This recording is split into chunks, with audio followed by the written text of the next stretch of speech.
But Annie would always remember what he had said to her that day. And it wouldn't be the last time he would make such a careless comment, thinking it was just logical. What Jessie never knew was that Annie was absolutely crazy about him, but knew that he didn't want her. She thought, if I just stay there as your friend, maybe one day you will turn around and see me.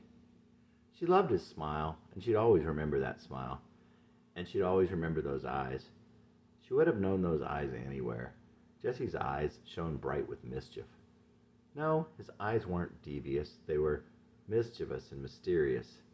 That's why girls liked Jessie. That's what made him so cute. That and his smile. But he hadn't smiled back in the days of Carrie.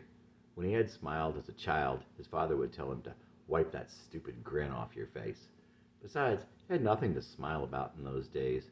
But those days were as a fading dream to Jessie. If he'd thought about it, he would have wondered, had it really been him who had dreamed that dream? But more than anything else, Annie felt Jessie in her heart. She had recognized Jessie and known him the way he had always hoped some girl would, the way he had always hoped that Carrie would. Annie could see that Jessie was wild and out of control, but her heart told her that Jessie had a good and kind heart. God had given Annie discernment and vision, but Jessie's heart was blind. They saw each other quite a few times over the course of the semester, but there would be a week or two at a time when he wouldn't call. Without a job or any classes to go to, there was obviously plenty of time. She'd ask him later in a letter, "Without you here, who will I have to get mad at?" But he could not remember her ever being mad. They pretty much never disagreed about anything. Much later, she would talk about how he was great to talk to about anything, and he would hope that it had been true, because he'd never lose the image of a time when she came down to see him and he got a glimpse of what was really going on. She was kind of drunk and seemed sort of sad and really quiet and delicate and so fragile and young. One day, he'd remember and his heart would break. But at the time, Jessie thought of Annie kind of just as a friend. He cared about her a lot, but would tell her about other girls. He told her about his obsessions without thinking that maybe Annie was heartbroken over him. One of the last times he would see her was on a warm but gray November day. They drove to an empty parking lot by a baseball field and sat in her little pickup truck listening to Silver Dreams by the Babies. They were close then, but he was too out of control to stay that way. I'll be honest with you, Jessie. Sometimes you really worry me. I get the strangest feelings sometimes about you. You have so much going for you, but you hurt so deeply. I wish I could take the pain away from you and show you just what you really are. Amazing. That is about the sweetest thing ever. Less the about part. What strange feelings do you get? Something sad, something dark, something you really don't want to talk about. The last time Jessie saw Annie was at a bar during finals week. He would be gone a couple days later. Her heart always fluttered when she saw Jessie. She was surprised to see him, though all night she had been hoping she would. All week she had tried to hide the thought from herself that she might never see Jessie again. She was sitting at a table across from the dance floor. Jessie asked her to dance. Annie said that she didn't dance, so he picked her up out of the chair and carried her to the dance floor. A few weeks later, she would send him a Christmas card with a letter asking him to keep in touch and please come see her sometime. She also gave him some career advice. December 20th. Jessie, hi. How has my favorite strongman been? Been picking up any more girls? Have you decided what you're going to do? Have you decided what you're going to be doing since you are not coming back next semester? Have you been given a life sentence at hard labor, or have you been permanently assigned to McDonald's? Seeing as how you have a variety of fast food places to choose from, may I suggest an alternative form of employment? Why don't you combine all the things you enjoy, girls, parties, concerts, and playing your guitar, and get your own band together? Now I'm being totally serious. As of right now, you're probably wondering what you're going to do with the rest of your life. Doesn't it make sense to do something that you would enjoy? You absolutely thrive on attention, and this is the answer. Get a band together. You can write music and you can play anything you want to play. I could see you playing in a band. You're good. Why let talent go to waste? By now, you're probably having a good laugh. Go ahead, but think about it, okay? I think this would be the best thing for you. You have talent and you're fairly strong minded, especially if you have a little drink, if you've had a little to drink. Think about it. Well, when are you going to come see all your friends and enemies at Middle Tennessee? You'd better warn us before you show up. It may take a while to prepare downtown for you. What am I going to do without you? I'll have no one else to get mad at. I won't have anybody to call when I get drunk. I won't have anybody to run downstairs for, especially if I'm messed up as I was that one Friday. I'll bet you didn't know just how much you meant to me, especially when I'm drunk. You had better write me back. This is not school where I won't hear from you for a week. This is life, and I may never hear from you again. Please find it in your heart to write me one letter, okay? Merry Christmas. Love, Annie. Chapter 37. Jesse moved back home when the semester ended that December. The cold winter of that year was not a good time for Jesse to be looking for a job. Unemployment was super high, and Jesse had no skills or experience. In late January, the Donnas had planned a party for Lisa Simpson's birthday and invited Jesse to come down. It felt like an escape from exile. He wrapped up a Moody Blues album and a Beatles album, got her a card, left his mother a note, and hitchhiked back to Murfreesboro. There was an early snow that day, and it was quite a trip. It was hard to get a ride, and the first ride only took him to I-24. When the next ride finally came, the driver told Jesse he was going to Murfreesboro, but he was taking the back road. It took forever, and they were even stopped at the guy's house. Oddly enough, the guy had known Lisa. It was a strange trip. Lisa was happy to see Jesse. She was a little tipsy. She looked over at Jesse and smiled at him, kissed him on the cheek, and said, "You're cuter than a spotted puppy in a little red wagon." Well, maybe had he been one, she would have at least picked him up and given him a hug. Instead, she ended up with some other guy. Jesse went back to the dorm with the older Donna. He didn't have to worry where he would spend the night, though. Jesse had only had a couple of beers, but he and Donna were being really loud. The dorm worker warned them to be quieter. The second time she warned them, Jesse said, "All the sluts are from Fairfield." He happened to know the girl was from there, even though he didn't know her. What he didn't know was that she would immediately call the campus police. They came and pulled him outside. On his way out, he saw Annie. They started giving him a drunk test. "I've only had 2 or 3 beers. I'm really tired, though, because I hitchhiked all the way from Nashville, and it's been a long day." Not to mention that he was still recovering from his injuries to his back and all. In any event, they had planned on arresting him the whole time. The girl in the dorm was a friend of theirs, so he was in jail again. He sat in jail when Lisa was in a hotel room with some other guy. The next morning, a guy he knew came and got him from his cell. Bruce used to hang out with Jesse and Sandy and Jeremy in the cafeteria. He was mature yet unassuming, a good guy who you could definitely trust. Bruce would definitely become a good man. Bruce was now a trainee with the court as he was graduating with a degree in criminal justice. He let Jesse sit out in the office with him. He said that he should be able to get him out if it was his first offense. It's not. Just public intoxication before? No. Bruce tried to get hold of a judge. There was no judge there because it was Saturday morning. Bruce didn't ask any more, but certainly he saw that Jesse had been arrested for shoplifting. Just some more shame and embarrassment. Bruce was a Christian, and he was a really good guy. There are good people, and there's me, Jesse thought. Jesse was there all day. Finally, when he got out, Bruce apologized. "I could have let you out on your own recognizance, but I didn't know." When he got out, Blaine told him how he had tried to call people to get money to bail him out. Jesse was particularly hurt that Annie didn't seem to care that he was in jail. Blaine called Sandy too, of course. Later, Sandy would tell Jesse that she sat on the steps of the jailhouse and cried all day. Jesse stayed in Murfreesboro for a few more days. One night before he left, Jesse saw Annie on the sidewalk downtown. He strode up to her quickly, reached down and shoved a $5 bill into her hand. He had owed her $5 and was mad that she didn't want to help him when he got arrested. It was his childish way of telling her that she had hurt him. He continued on before she had a chance to say anything or even realize what had just happened. Things didn't go any better when he got home. He was just that much more lonely and depressed. He felt that pretty much no one wanted him, and that was pretty true. Back home, he had to scrounge for money to pay the fine. It was harder than he thought it would be to get $50.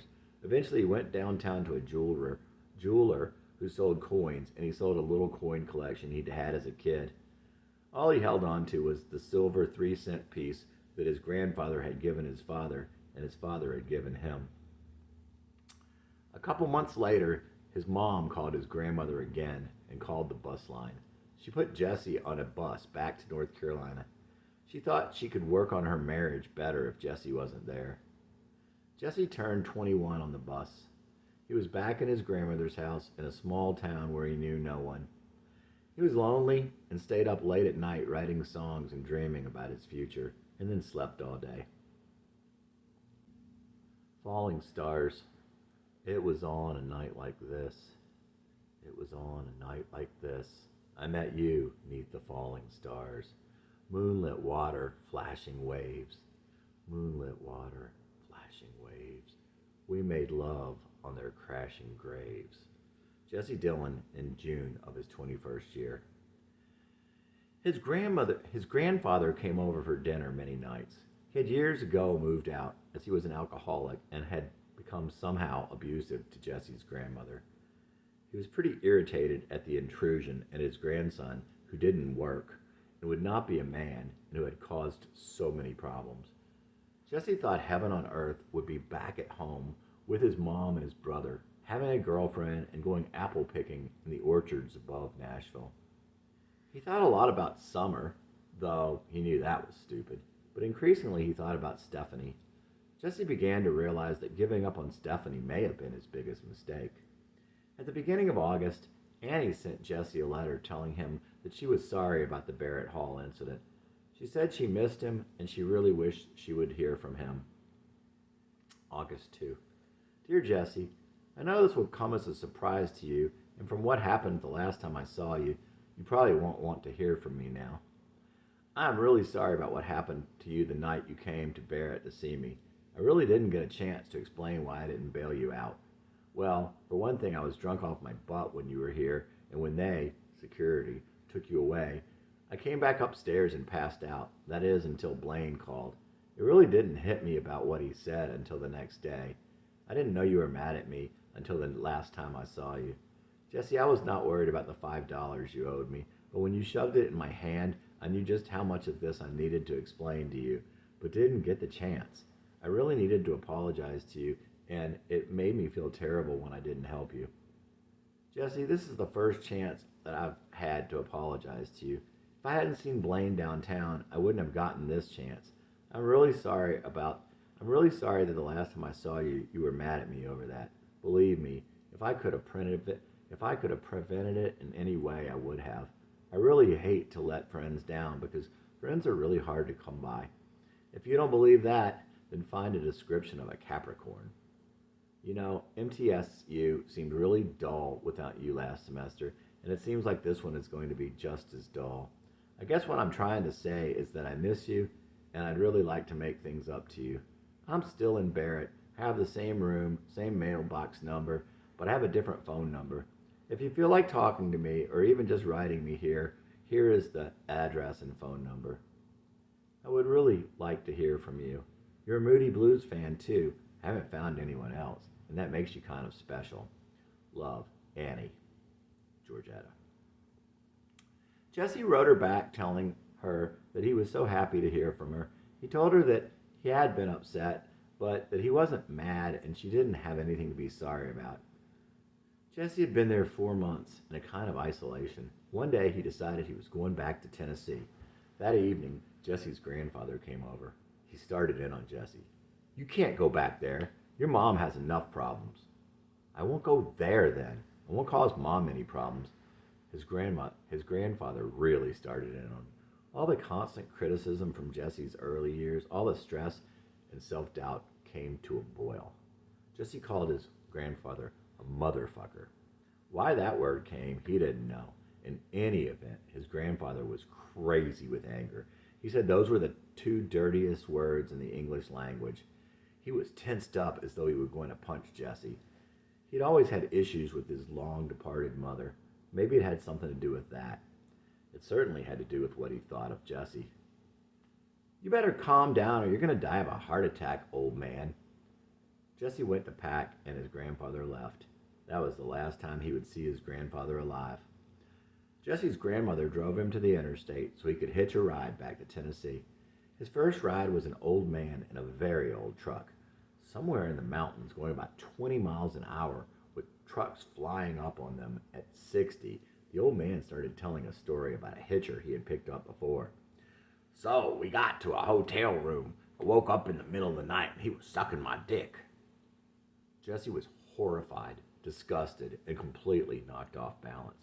For all his decadent, sleazy life, he hadn't really been face to face with someone so over that edge. Shortly afterward, he asked the trucker to let him off, right past the mountains, but in the middle of nowhere. The last ride he got was with a man in a Mercedes with the sunroof open. He was wearing very big, very dark glasses. What time is it? He asked Jesse. Oh, I guess around 5. A.M. or P.M.? Jesse realized this wasn't a very good ride either. The man told him that he was a horror writer. Started talking about crazy stuff he had written about. Arg, Jesse was glad to get out of that car too. When he finally got back to Nashville, he hung out with Blaine till late at night. He couldn't stay at Blaine's, of course, and Rick said Jesse couldn't stay at his parents' either. Jesse was out of options. He didn't really know anyone else in Nashville anymore.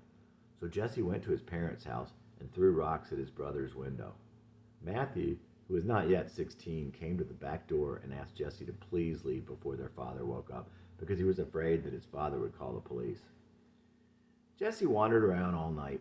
Around noon the next day, he walked up to the hospital where Blaine was doing community service for his crimes and waited for Blaine to get off work. When Blaine got off work, they followed a young candy striper home to her parents' house near their neighborhood. They only stayed there a while as her parents were coming home soon. While they were there, they met another young girl who lived across the street. That girl's parents were out of town, and she liked Jesse, so he spent the night with her in her bed.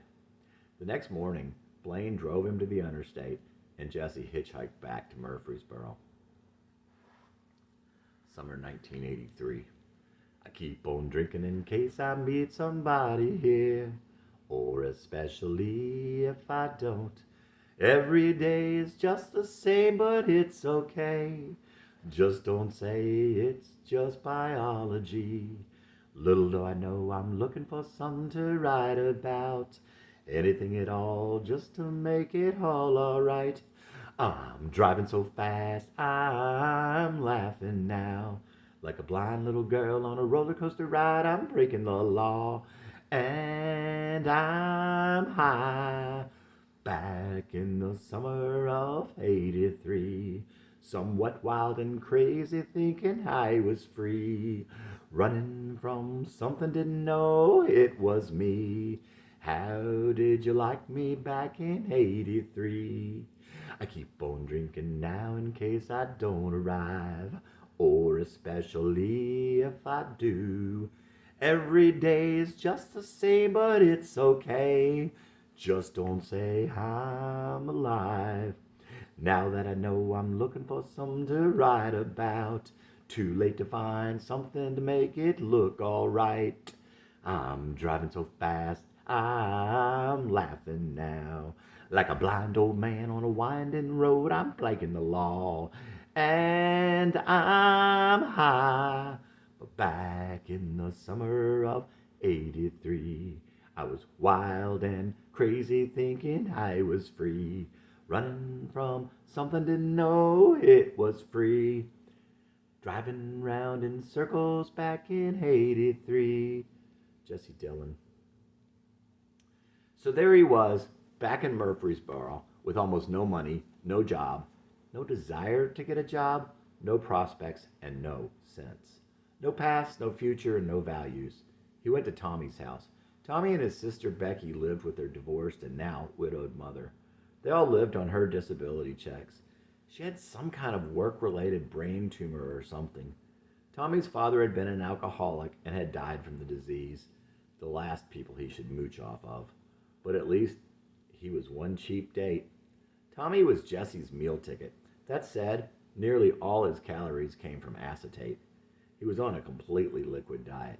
There may have been no food and no money, but there was always someone, some way, to pay for the beer. While patrolling the bars, Jesse made friends with a guy named Kyle. Kyle was a 22-year-old former construction worker from Pennsylvania. He had an apartment and was going to school at Middle Tennessee. One day, Tommy was otherwise occupied. Becky and her hot friend de jour took Jesse to Lake Boonesboro, where Becky pushed Jesse and the other girl into the water. She wasn't pleased because Jesse already had his arm around the other girl. He had struggled to pull himself and the girl out of the water and keep them both from drowning, as they were both pretty drunk by then. Later in Becky's room, they were on her bed in their underwear, watching TV. Well, Jesse was mainly watching Becky's friend's butt. Jesse walked out to pee and came back to a locked door. Jesse and Vicky and her now 14-year-old friend also regularly went swimming at some other girl's house. There were two things Jesse would always remember about those days. The first was when Vicky tried to drown him yet again. She knocked him off of his raft after he had been laying on it drinking all day. It was one of those inflatable rafts covered with holes perfect for putting beers in, full of beers and covered with ice, of course. The other was a day that he and the young girl sat in the back of the car on the way back from the pool. They were like little young playmates. She was so sweet to him, and there was a shared something between them. It was almost like they were both 10 years old and had a first crush. Her favorite band was Loverboy, and she told him he looked like Mike Reno, so he started wearing a bandana around his forehead, under his hair. For the next couple of years, Jesse wore a bandana a lot of the time. On one of the last days of that period, Tommy and Kyle and Jesse were outside a bar when some angry guy started something with Jesse, right in the middle of downtown, right across the street from the jail. Jesse fought him right there. As the police came, Tommy grabbed Jesse and got him out of there. Kyle got arrested along with the other guy. When Kyle got out of jail, he told Tommy and Jesse that the other guy was insane, absolutely terrifying. He cut the bridge of Kyle's nose with his fingernail, there in the jailhouse with police all around. He told Kyle that he was going to kill him when they got out. Tommy had missed the whole thing, so Jesse had to ask Kyle about it when he got out. Man, I don't even remember the fight. Was I winning? Well, you were hitting a lot, but you were missing a lot too. Jesse made another friend that summer.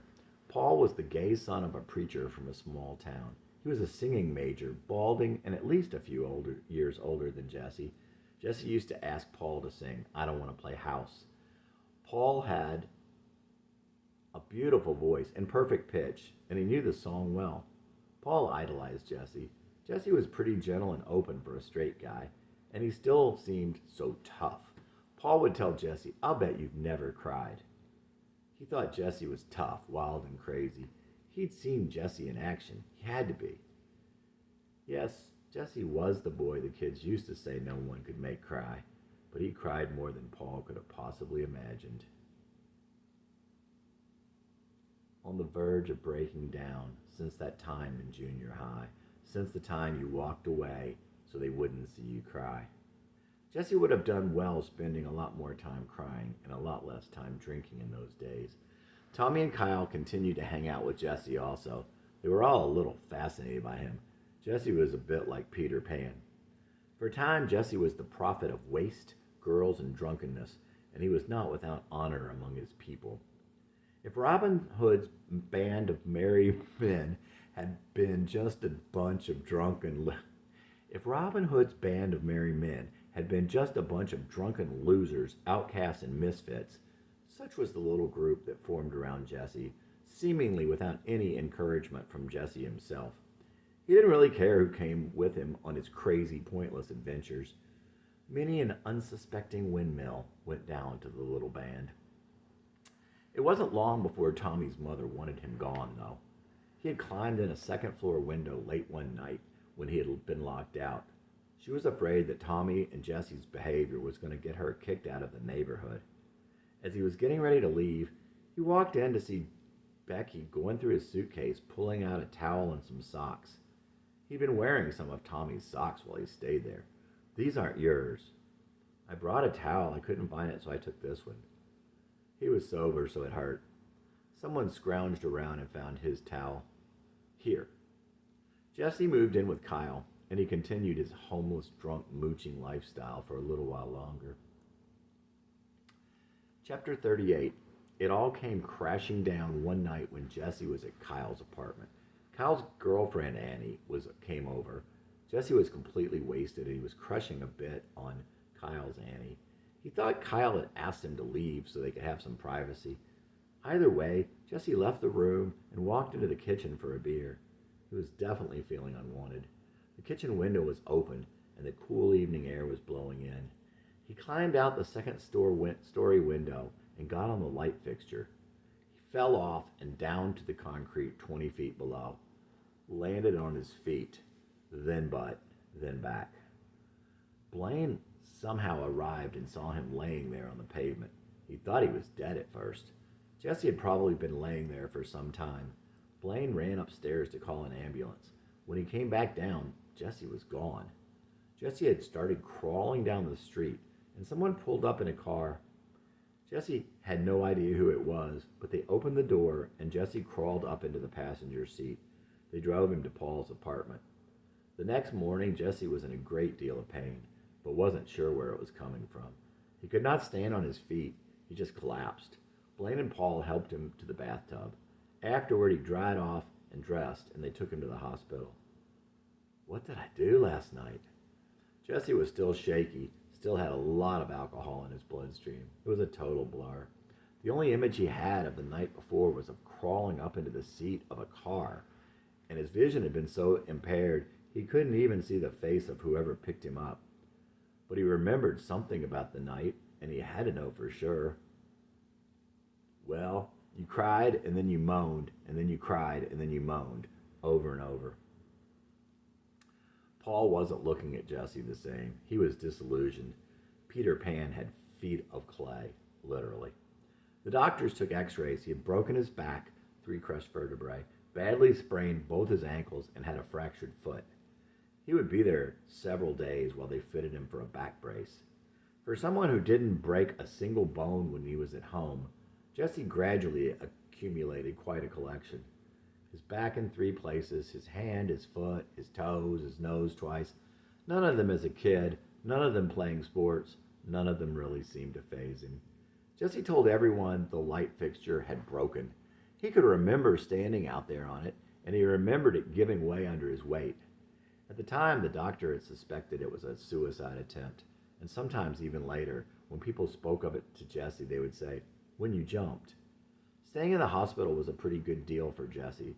For one thing, the nurses honored all of his requests for visits by the candy stripers. One particularly cute one gave him her phone number. His friends also snuck bourbon and Coke in for him, and he ate better than he had in a couple of months. Hospital food is not that bad. He called Annie, but her boyfriend was visiting, and it was an awkward situation for her. Jesse was always good at creating awkward situations, even when he didn't want to. It was Jesse's father who came to pick him up from the hospital. They even talked some on the way home. But that was the last time. That fall, the only girl that Jesse would see was another very young girl that he met at one of Matthew's baseball games. He had been there on crutches with the back brace. They would call each other and flirt over the phone. Her name was Leah, like, "Ah, Leah, here we go again." He was alone again in the house he shared with his mother and brother. They were rarely home. Jesse wrote songs and continued to dream. Jesse thought a lot about Lisa at this time, how he had been so close and yet so far. He never should have set her up with Butch. That was so stupid. He thought about the times they sat in her lobby, talking, laughing, singing Beatles songs. He knew she wanted someone more mature, and yet He kept up the craziness and it all got back to her. She liked to analyze him, and maybe she wasn't that far off. But she didn't know why he was like that. Lisa insinuated things to him about herself, but he couldn't quite get it. She was vague, and it was right outside of his line of sight. He'd strain and almost think he could see it, but never quite focus enough to understand. Maybe it was the alcohol. Lisa was a different person when she'd drink, but Jesse never got to talk to her then. It was like he avoided her. Maybe deep down Jesse knew, but he didn't want to know. What about you? Accidentally intelligent and purposely down. I've lost my temper sober when I've gone downtown. Lost my cool, lost my head, I've lost my mind. Broken down a door and torn down a sign. Okay, sometimes I drink and fight. Sometimes lost I roam around. Not always wrong, I'm not always right. Known on occasion to tomcat around. Oh yeah, what I do has finally gotten back to you. You know about me, but tell me, girl, what about you? Talking to me, you think I understand, but your words are vague and I do what I can. Why don't you tell me I can't know less I'm told? Maybe I could help. Sometimes you don't know. Sometimes you don't know what you want. Why don't you tell me what do you? Sometimes I sit and wonder about you. Tell me now, girl, what do you do? What have you done all of these years? How have you lived? Tell me your fears. Are you worried about security? I would think you were, but you don't seem to be. I'd think you'd want to be married by now, but you're 26 and still fooling around. When you talked about commitments, what were you talking about? Why don't you tell me I can't know less I'm told? Maybe I could help. Sometimes you don't know. I know you're not that bold. I know you've had your fears. Are you afraid of getting old? Always smiling, you've got tears. You're a different girl when you drink, but I avoided her. Should I talk to her? Maybe she would say what you think. Should I go to her? Should I talk to her? Sometimes you sit around and analyze me. Do you have a picture of someone you want me to be? I'll give you my picture if you'll give me yours. Could we work it out over a pitcher of Coors? Maybe you'd tell me as another one pours. Why don't you tell me I can't know less I'm told? Maybe I could help. Sometimes you don't know. Sometimes you don't know what you want. Why don't you tell me what do you? Sometimes I sit around and wonder about you. Tell me, girl, what do you do? I was told you really know what you want, but is anyone sure what they do or they don't? Heard you're independent in a classical way. Wondered if your stubbornness would get in the way. I really fucked it up this time around. Fell down again after a night on the town. Thought it was cool setting you up in style. I didn't realize how I felt behind my smile. Exposed myself one more time to you. Probably just one more thing you already knew. Oh yeah, what I do has finally gotten back to you. You know about me, but tell me, girl, what about you? Jesse Dillon, September of his 21st year. Near Halloween, the Moody Blues were going to be in concert in Chattanooga. Blaine said that he would drive Jesse and Rick up to see them, and they decided that they would stop in Murfreesboro on the way back. The concert was great. Jesse felt free and alive again. They spent the night in Murfreesboro and slept on the floor at one of Jesse's friends' apartment. The next day, they got up early. It was a glorious fall day, cool with a dark blue autumn sky. Tommy and Kyle joined them, and the five of them piled into Tommy's old car and headed to the liquor store. Tommy had an account at University Depot Liquors. Made no sense, but they gave him one as he was such a good customer. Tommy and Jesse were in the back seat with 2 cases of Little Kings. They handed a beer to the other 3. A few minutes later, Rick stuck his hand back and said, "Beer me." Tommy replied, "Nerd." Jesse and Tommy had finished the first 2 cases in 15 minutes. By the end of the day, they had gone through 5 cases. That evening, Jesse and Tommy were asleep back at his house. Blaine and Rick had no idea where Jesse had gone, so they drove back to Nashville alone. Jesse and Tommy got up later that evening to go to a Halloween party. Before they left, Jesse called Annie and some of his other old friends. He called everyone he still had a number for. He also called the little candy striper he had met in the hospital, only to find out that she knew Summer. Summer had seen his name and phone number on her mirror. Hearing that freaked him out, and the young girl didn't want any part of Jesse after what Summer had told her. But he was leaving that night anyway, and he'd never really come back to Murfreesboro again. The party was at the house where the gay people lived. And as soon as Jesse walked in, he saw Marie. It was rather sad that it was the last time they would see each other, and they were both wasted. Ironically, it was a Halloween party again, and it was exactly 1 year since the last time he had seen her, which had also been the first time in a very long time, and also seemingly a crazy random coincidence, since neither of them could possibly expected to see the other there. He had not even lived in the same place. She heard about his fall, but had no idea how bad it had been. "Look who it is!" "Hi, Marie. Did you miss me?" "Nah. What are you doing here?" "We went to a concert and came back through Murfreesboro and spent the night last night." "Oh, yeah? Who'd you go see?" Maybe it was the bandana. She thought he said lover boy. She'd grown somehow, but the impishness was still just below the surface. She'd sometimes wonder what could have been, but that night she didn't care so much, and she had all the power. "Hey, I've got something of yours." Marie went into one of the bedrooms and came out with a cassette tape.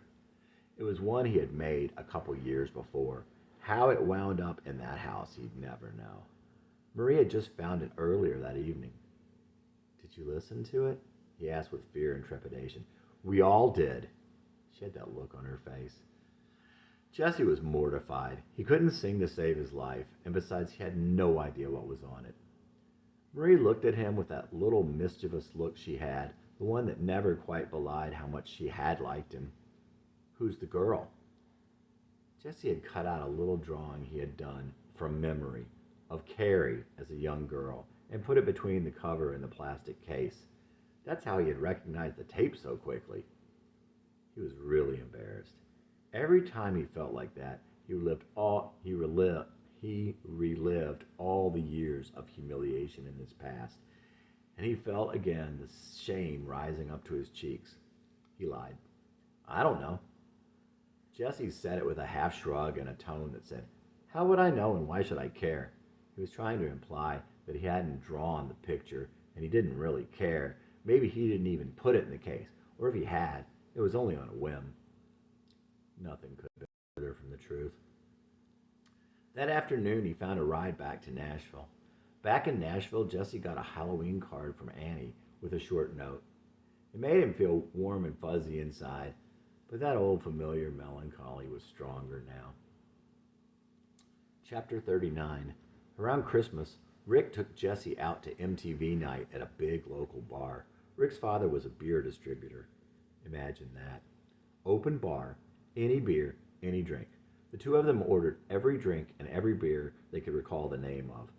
Rick tipped the waitress $20, which was a lot back then. Rick had called Jesse a lightweight until that night. That night, Jesse drove Rick home, Rick puking all over his own car.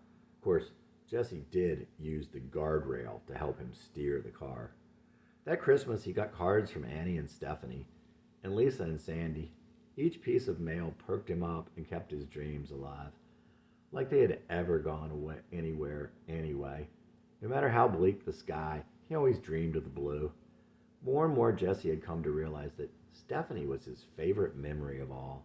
When he thought of her, he would always get a warm and fuzzy feeling inside, and he would always smile. Where he had felt a sort of obsession over the other girls from MTSU, he felt a warm and tender love for Stephanie. Jesse stayed up half the night once, writing her a long letter telling her how sorry he was and how he felt about her.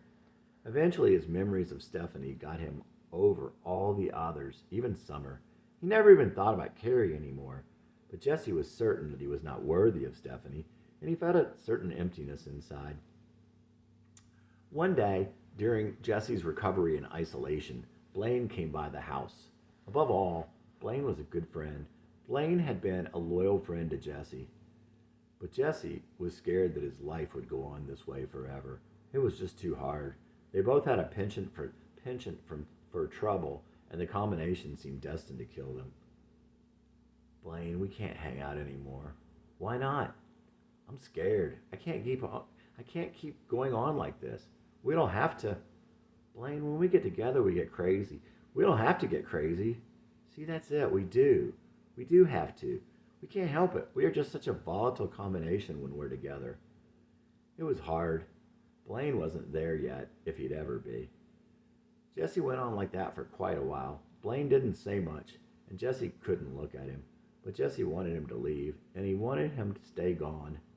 Blaine didn't want to lose his best friend, but Blaine respected Jesse's wishes. Jesse would not see Blaine again. Once Jesse was recovered enough that he didn't have to wear the back brace all the time, he walked down his street and applied for jobs at the convenience store on the corner and the Pizza Inn behind it. He got both jobs. With the additional income, he and his mother and brother went and bought a new car, a little Toyota diesel. It seemed like the little store had always been there. It was built shortly after Jesse's family moved into the house in Briar Knoll, just down the hill and across the halfway busy street that led to his schools, the other neighborhoods, and to the rest of the town. At the time, the building still had a sign above the door that said, Quick Mart, and that's how it was known locally.